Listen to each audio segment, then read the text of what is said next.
Tingnan nyo mabuti. Wala na pong bilang kung ilan po yung nag-react, nag-likes at saka nag-heart react mga lodi. At eto pa po ang napansin ko mga idol ha. Halos lahat po kasi na nakita kong pumupuri dito kay Bongbong Marcos Jr. puro po bagong accounts. Ngayon, sino po ang meron troll farms? Tas ang mga pangalan pa dito mga lodi, Hansoy. At meron lang pong 21 followers. Ngayon mga idol, sino po ang merong troll farms? Tanong po natin yan sa mga tansong talangka na panay-puri pa rin po dito. So bakit mo tinatago, Marcos Jr., kung ilan yung natatawa sa ginagawa ninyo dyan sa inyong administrasyon? O dagdagan pa natin o ihahariak pa natin to. Mga lodi naman, asan na po yung sinasabi nyong tunay na nagmamahal dito po sa inyong Marcos Jr.? Nakala ko po ba 31 million kayong naniwala dito? Kung totoong malaki ang suporta at tiwala nyo dito kay PBBM, bakit eto po yung natatanggap niya na reaction sa kanya mga pinopost? Bakit? Comedy ba?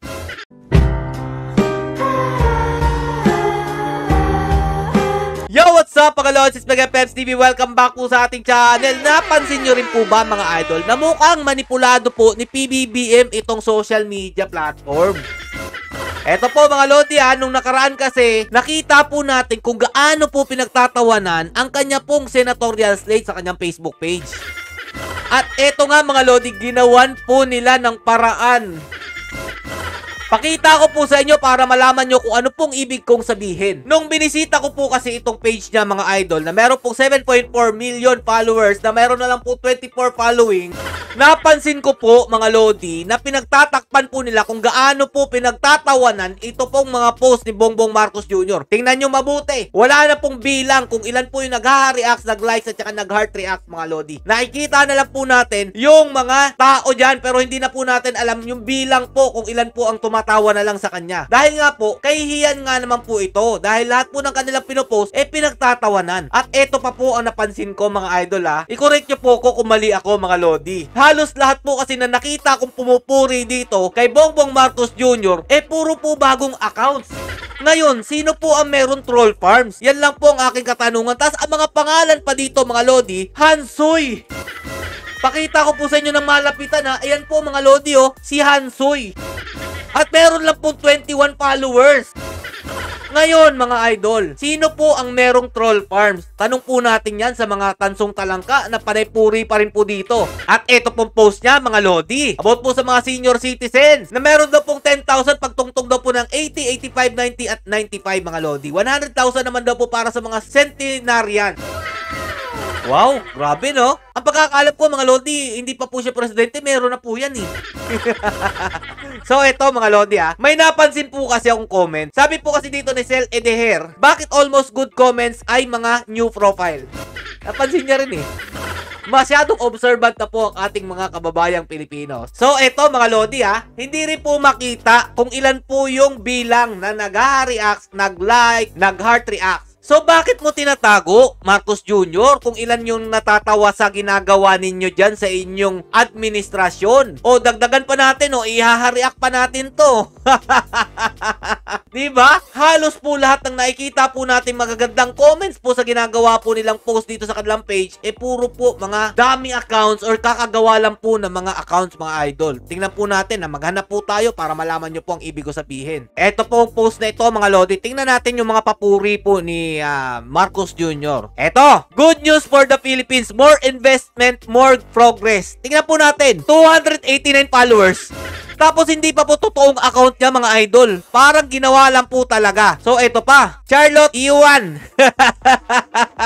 ADB support secured by PBBM. Anak na tinapay. So eto pa, hanap pa tayo mga lodi, baka naman meron. Mash Birded. Tingnan mo natin. 256 friends, mga lodi. It's complicated pa, mga idol. PBBM working closely with ADB. Tingnan po natin. 362 friends. Paramihin nyo naman muna sana bago kayo nagko-comment dito para kapani-paniwala. Tapos mga lodi, yung mga profile pic pa, hindi pa po sa kanilang mga muka. Eto pa, mga papuri talaga dito puro po mga kakagawang mga accounts at saka hindi po nila mga pangalan, overthinker, 31 followers. Mga lodi naman, asan na po yung sinasabi nyong tunay na nagmamahal dito po sa inyong Marcos Jr.? Nakala ko po ba 31 million kayong naniwala dito? Ang pagkakaalam ko kasi mga lodi, kung totoong 31 million ang nagmamahal dito kay Bongbong Marcos Jr., hindi sana siya pinagtatawanan ng mga taong nakapaligid sa kanya, lalo na sa kanyang social media platform. Kung totoong malaki ang suporta at tiwala nyo dito kay PBBM, bakit eto po yung natatanggap niya na reaction sa kanyang mga pinopost? Bakit? Comedy ba? Hindi naman comedy yung mga pinaggagawa ni PBBM. Di ba sabi nyo, seryoso siya sa paggawa po ng kabutihan sa ating bansa. Bakit meron siyang gantong reactions na natatanggap galing sa mamamayang Pilipino? At eto pa mga lodi lahat ng mga bad comments dito sa kanya mga pinopost, puro legits po yung mga accounts. Bakit yung mga pumupuri sa'yo, Marcos Jr., puro dami accounts at bago lang gawa? Anak na tinapay naman. Akala ko ba tunay na suporta binibigay ng tagahanga mo, pero bakit ganito ang resulta? At eto pa napansin ko mga lodi. Kaya ako po nasabing parang manipulado po ni PBBM itong social media platform. Yung mga post po natin na malaking impact sa mga Duterte. Nung nakaraan kasi nag-post po ito si Gadon, yung page po na sinasabi po niyang siya daw po si Attorney Gadon. Sabi kasi niya dito mga idol, kung hindi ako nagkakamali, suportahan niyo pa rin daw po si PBBM kahit ano pong mga pambabati ko sa kanya. Tapos nirepost ko po ito at nag-caption po ko, akala ko ba malakas ang Ilocanja? Bakit parang nagmamakaawa ka na Gadon? Na-delete mga idol. Nawala po bigla. Ang dami po nating mga post na pinagde-delete po mga lodi. Basta po, impact po sa mga Duterte na di-delete po mga idol. Sabi ko po dito, oops, confirm. Sabi na nga ba ng isang general na need lang daw nila mag-extend ng oras. Ito po yung post ko na sinasabi po dun sa pinost po na hindi na daw po natutulog si PBBM. Yan po yung laman ng post na yan. Pero bakit nabura? Dahil ba negative impact sa inyo, BBM? O eto pa. Yung pinost ko po itong ang malas ng Pinas, may presidente tayong ganto. Nung sinabi niya mga lodi, nasa susunod na po eleksyon na daw po yung kanyang ipapamahagi sa mga nasalantahan, mga ganon. Ang lupit! Na-delete din mga idol dahil nga po, iba po yung impact sa mga tao. Ang dami pong negative comments na nangyari. Kaya po, sa tingin ko, pinadelete. At eto pa, ang dami pong mga post natin na pinagdi-delete. Anong katibayan mong maling balita, Mr. Coca? Eto po yung about sa mga vloggers, mga idol. Tinatakot po nila na magsalita. Yan po yung laman ng post na yan. Pero bakit nawala? O eto ang malupit mga lodi. Yung pagbisita po nila Tatay Duterte at ng PDP Laban senatorial candidates sa Cebu. Bakit nyo binura? Bakit biglang nawala? Dahil ba ang ganda ng mga komento? Dahil ba ang dami nag-share nito? Ikasisira ng pagkakampanya nyo dyan sa senatorial slate ninyo ng Alyansa, Marcos Jr.? Nagtatanong lang ako dahil kung wala talagang pagkakakonekta ito sa ginagawa po nitong administrasyon na to, bakit parang manipulado po ang nangyayari sa social media platform? Yan lang po ang aking katanungan. Please lang po, pakibalik po ninyo yung mga reaksyon ng mga tao sa inyong pinopost.